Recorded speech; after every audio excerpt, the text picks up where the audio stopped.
दोस्तों, भूत प्रेत के बारे में आपने अभी तक हजारों घटनाएं सुनी या देखी होगी जो कि सच होती है।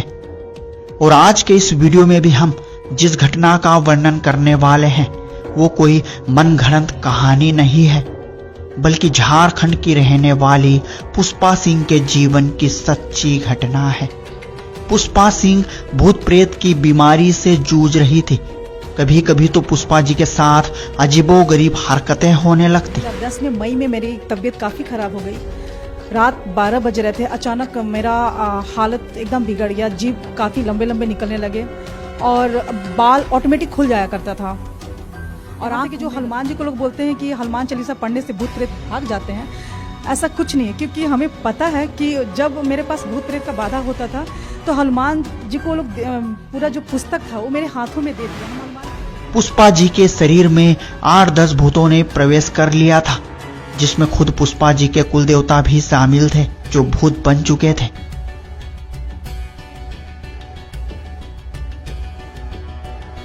अचानक तबीयत काफ़ी ख़राब हो गई, जिसकी वजह से मेरी मम्मी तुरंत जमशेदपुर लेकर गई। वहाँ पर मेरी हालत ख़राब होने की वजह से तांत्रिक के पास गया। वहाँ पर जितने भूत प्रेत था वो निकालने का कोशिश करता था। उसमें से एक कुल देवता थे, हमारे जो घर के मम्मी पापा के घर के मायके घर कुल देवता थे, अनजान बाबा जिनका नाम था। तो वो उस तांत्रिक से नहीं निकल रहा था। उसने पूरे डंके के चोट पे बोल दिया कि अपने बेटी को तू बचा नहीं सकता, चाहे तू कहीं भी किसी भी कोना में पृथ्वी के किसी भी चल जाओ, नहीं बचा सकता है। अगर तुम्हारी बेटी बच सकती है तो सिर्फ एक ही जगह बच सकती है, हरियाणा में बापों का बाप बैठा है, यानी वो परमात्मा बैठा है, वहां पर ही तुम्हारी बेटी बच सकती है। नहीं तो कहीं भी किसी भी धरती के कोने पर क्या पूरे ब्रह्मांड में नहीं बचा सकता है, सिर्फ हरियाणा में ही जाएगा तो तुम बचा सकते हो। किसने बोला ये मेरे जो अंदर भूत था, कुल देवता अनजान बाबा का नाम से, वो फेमस था, तो उसने कहा।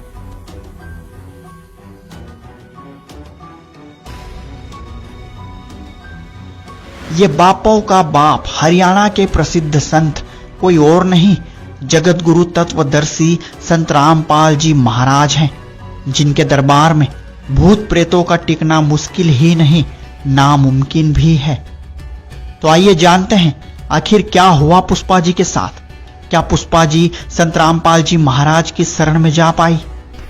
क्या संत रामपाल जी महाराज जी से नाम दीक्षा लेने के बाद पुष्पा जी को अनजान बाबा उर्फ कुल देवता जो भूत बनकर पुष्पा जी को प्रताड़ित कर रहा था, क्या पुष्पा जी को इस प्रेत आत्मा से छुटकारा मिल पाया?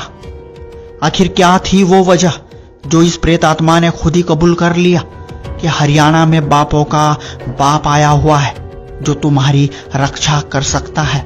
आइए इन सभी अनसुलझे रहस्यों से पर्दा उठाते हैं और खुद पुष्पा सिंह से विस्तृत में जानते हैं कि इसके बाद आखिर क्या क्या हुआ उनके जीवन में। नमस्कार जी। नमस्कार सर। क्या नाम है जी आपका? पुष्पा सिंह। कहाँ से हैं आप? झारखंड से। हम आपसे ये जानना चाहेंगे कि संत रामपाल जी महाराज जी से आपने कब नाम दीक्षा ली? 2011 4 मार्च। संत रामपाल जी महाराज से नाम दीक्षा लेने से पहले क्या आप कोई भक्ति साधना करते थे? हाँ जी, करते थे। हिंदू मुताबिक में जो देवी देवता का भक्ति करते थे उसी के अनुसार हम चल रहे थे, पर कोई लाभ नहीं मिल रहा था। क्या भक्ति साधनाएं करते थे आप? देवी देवता की भक्ति, जैसे शंकर भगवान, हनुमान जी। व्रत वगैरह करते थे? हाँ, किया करते थे, जैसे हमारे घर में बताया करते थे तो किया करते थे। आपसे ये जानना चाहेंगे कि फिर आपने संत रामपाल जी महाराज जी से नाम दीक्षा क्यों ली? क्या कारण हुआ कि आपको संत रामपाल जी महाराज जी से नाम दीक्षा लेनी पड़ी? इसके पीछे ये कारण है सर कि अचानक 2010 में मेरी तबीयत काफ़ी बुरी तरह से ख़राब हो चुकी थी, जिसके वजह से हमारे ऊपर काफ़ी अचानक 2010 में मई में मेरी तबीयत काफ़ी ख़राब हो गई।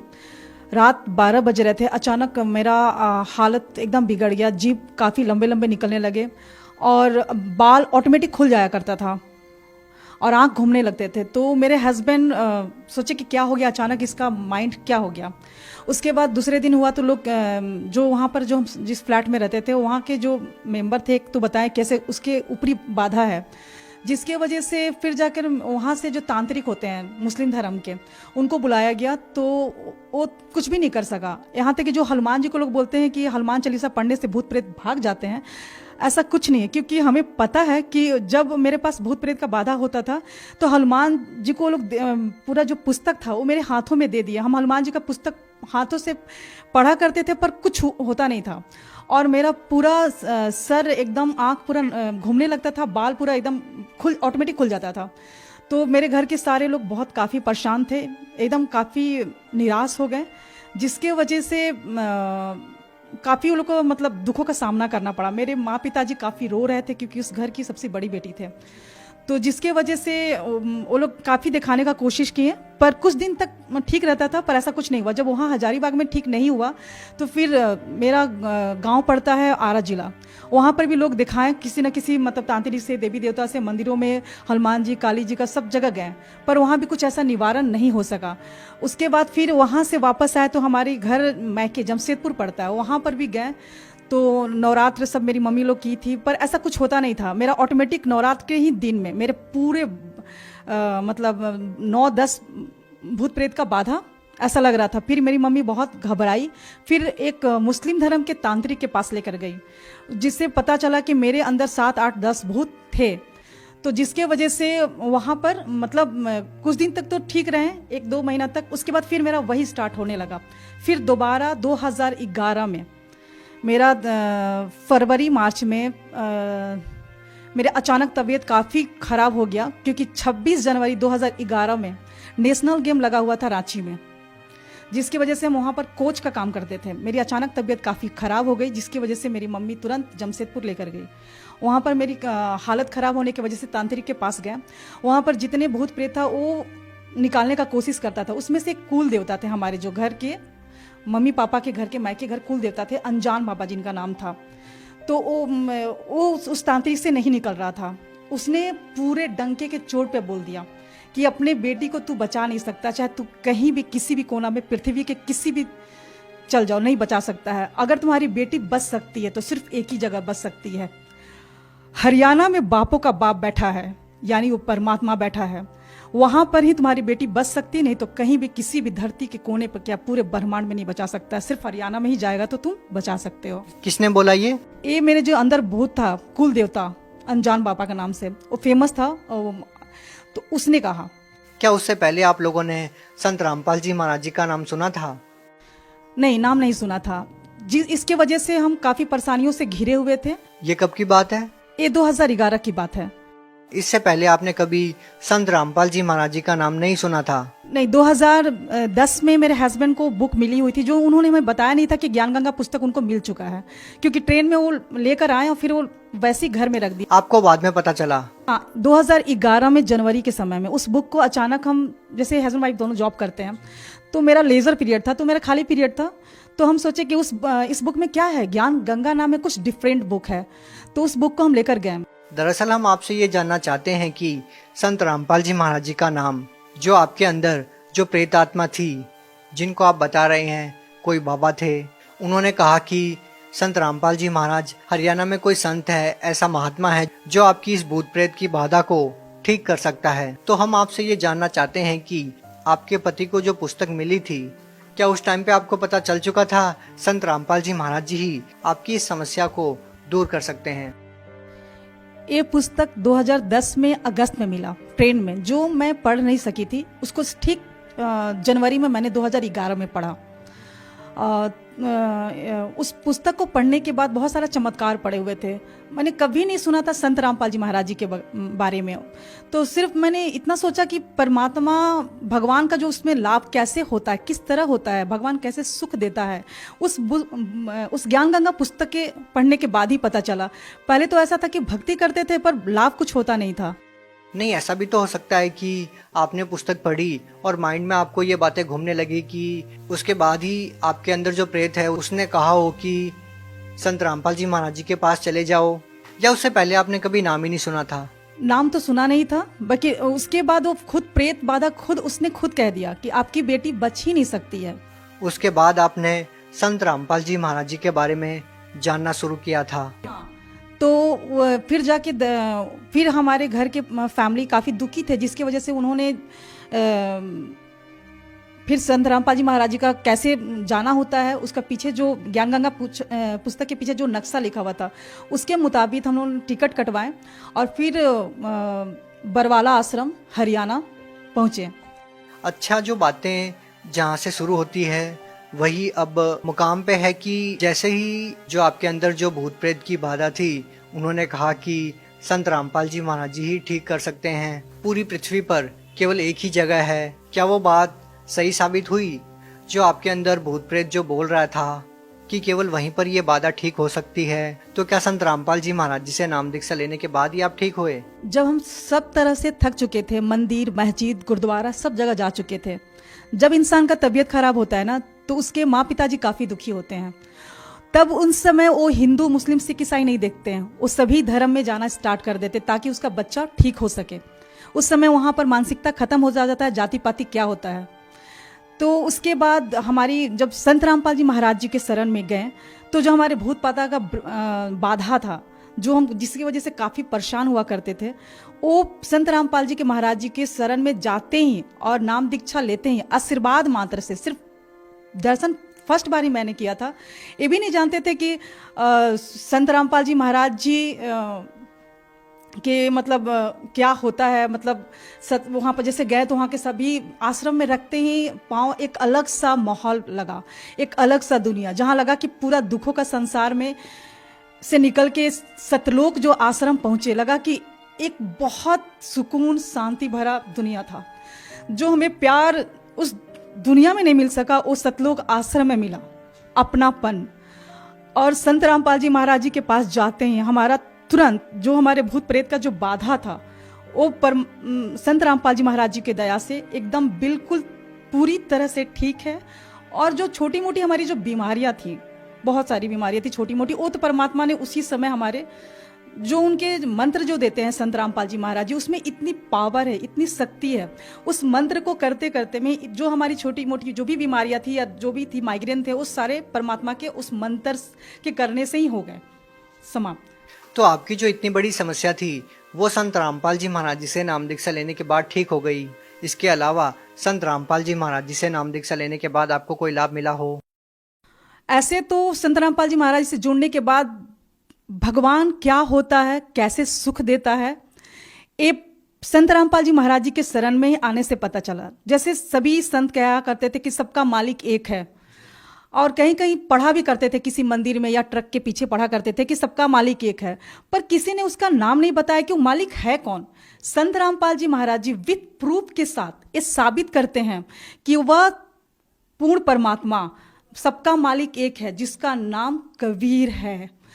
तो वो पूरे सभी धर्मों से रिलेटेड जितने बुक है, गुरु ग्रंथ साहिब, गीता, बाइबल, वेद, उस सबसे निकाल के पूरा प्रूफ के साथ वो साबित किए हैं कि सुप्रीम परमात्मा सिर्फ कबीर परमेश्वर है, उसकी भक्ति करने से ही संपूर्ण लाभ मिलता है। आपसे एक बात और जानना चाहेंगे कि संत रामपाल जी महाराज जी जो भक्ति साधना आप लोगों को बता रहे हैं, ये भक्ति साधना पूरे विश्व में कोई नहीं बता रहा है, तो ऐसा कैसे संभव हो सकता है कि संत रामपाल जी महाराज जी ही आप कहते हैं कि केवल वही शास्त्रों के अनुसार भक्ति बता रहे हैं, बाकी अन्य जो संत है वो नहीं बताते?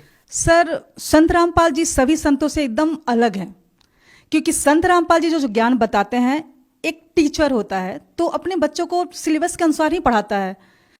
तो क्या आज तक जो भी लोग साधना कर रहे हैं वो सिलेबस के अनुसार नहीं कर रहे हैं? ये कैसे संभव हो सकता है? सर, बिल्कुल नहीं कर रहे हैं। तो आपको वो कौन सी साधनाएं ऐसी लग रही है जो लोग करते हैं जो शास्त्रों के विपरीत है? सर, कहना चाह रहे हैं कि जो भक्ति होता है जिससे लाभ हो सके, हमारे संकटों का निवारण हो सके, आपत्तियां टल सके, इंसान इसीलिए भक्ति करता है, सुख की खोज के लिए, शांति के लिए, मानसिक के लिए या शारीरिक सुख के लिए। पर जो वो भक्ति है, उस भक्ति में अगर किसी को शारीरिक कष्ट है, मानसिक कष्ट है, किसी को आर्थिक कष्ट है, जो संपूर्ण लाभ मिलना चाहिए भक्ति से, वो मिल नहीं पाता है। इसलिए आप कह रहे हैं कि वो शास्त्रों के विरुद्ध भक्ति है। एक प्रमाण तो ये? हाँ, वो शास्त्र विरुद्ध भक्ति है। और संत रामपाल जी महाराज जी पूरे पृथ्वी पर सिर्फ एक ही संत रामपाल जी महाराज जी हैं जो पूरे शास्त्रों के अनुकूल भक्ति बताते। मेरा सवाल ये था कि आपको ऐसी कौन सी वो बातें लग रही हैं कि ये शास्त्रों के विरुद्ध है जो क्रियाएं आपको लगती है आम समाज में, और आप जो क्रियाएं कर रहे हैं वो शास्त्रों के अनुसार है, ऐसा क्या डिफरेंस आपको लगा? सर, शास्त्र विरुद्ध भक्ति में ये है कि जो गीता में मना किया गया है कि व्रत नहीं करना है, फिर भी लोग करते हैं। श्राद्ध नहीं निकालना है, फिर भी लोग करते हैं। और संत रामपाल जी महाराज जी के अनुयायी ना जो शास्त्रों में लिखा हुआ है, जो संत रामपाल जी महाराज जी शास्त्रों के अनुकूल भक्ति करवाते हैं, उसमें ना वो व्रत करते हैं ना श्राद्ध निकालते हैं। और बहुत प्रकार का बुराइयां उनके आशीर्वाद मंत्र से ही समाप्त हो जाते हैं। भगत समाज को क्या संदेश देना चाहेंगे? भगत समाज को संदेश तो नहीं दे सकते हैं, सिर्फ प्रार्थना कर सकते हैं कि पृथ्वी पर परमात्मा संत रामपाल जी महाराज जी के रूप में आए हुए हैं हरियाणा में। जल्द से जल्द आइए और नाम दीक्षा लीजिए और अपना आत्मा का कल्याण करवाइए। कुछ और कहना चाहेंगे संत रामपाल जी महाराज जी के बारे में? संत रामपाल जी महाराज जी वो संत हैं जो एक बेटी होती है तो बहुत लोग दुखी हो जाते हैं, तो संत रामपाल जी महाराज जी के अनुयायी ना दहेज लेते हैं ना दहेज देते हैं। संत रामपाल जी के महाराज जी के विचारधारा से जो उनके अनुयायी दहेज ना लेते हैं ना देते हैं, वो काफ़ी खुश है, क्योंकि उसमें 1 रुपया भी दहेज ना लिया जाता है ना दिया जाता है। इसीलिए आज एक बेटी माँ बाप के लिए बोझ नहीं है। जो सरकार नहीं कर पा रही, वो संत रामपाल जी महाराज जी अपने सत्संग के माध्यम से, अपने विचारधारा के माध्यम से समाज में जो फैली हुई बुराई है, नशा, दहेज प्रथा और अनेकों बुराइयां जो होती है, वो संत रामपाल जी महाराज जी दूर कर रहे हैं। आपके परिवार में और कौन जुड़ा हुआ है? हमारे परिवार में हमारे हस्बैंड और बेटा बेटी। क्या कोई आपके परिवार में ऐसा सदस्य है जो पहले नशा करता हो और संत रामपाल जी महाराज जी से नाम दीक्षा लेने के बाद वो नशा नहीं करता? हाँ सर, हमारे हस्बैंड नशा करते थे, पर वो संत रामपाल जी महाराज जी के शरण में जाते ही सिर्फ फर्स्ट डे, जिस दिन हम फर्स्ट दिन नाम दीक्षा लिए, उसी दिन संत रामपाल जी महाराज जी के आशीर्वाद से ही बस एक क्षण में वो नशा समाप्त हो गया। कभी कभार भी नहीं करते? नहीं, कभी नहीं करते, ना उनका इच्छा करती है। आप एजुकेटेड हैं, आप क्या मानते हैं कि एक संत के आशीर्वाद से, केवल उनके वचनों से ही कोई व्यक्ति कैसे नशा छोड़ सकता है? सर, संत रामपाल जी महाराज जी के वचनों में शक्ति है। जो पूर्ण संत अगर धरती पे तत्वदर्शी संत के रूप में परमात्मा ही उतर सकता है, उसके शब्दों शक्ति में काफ़ी शक्ति होती है।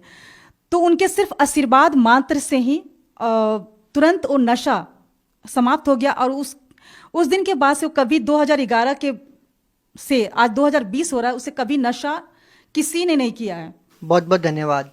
सत्य।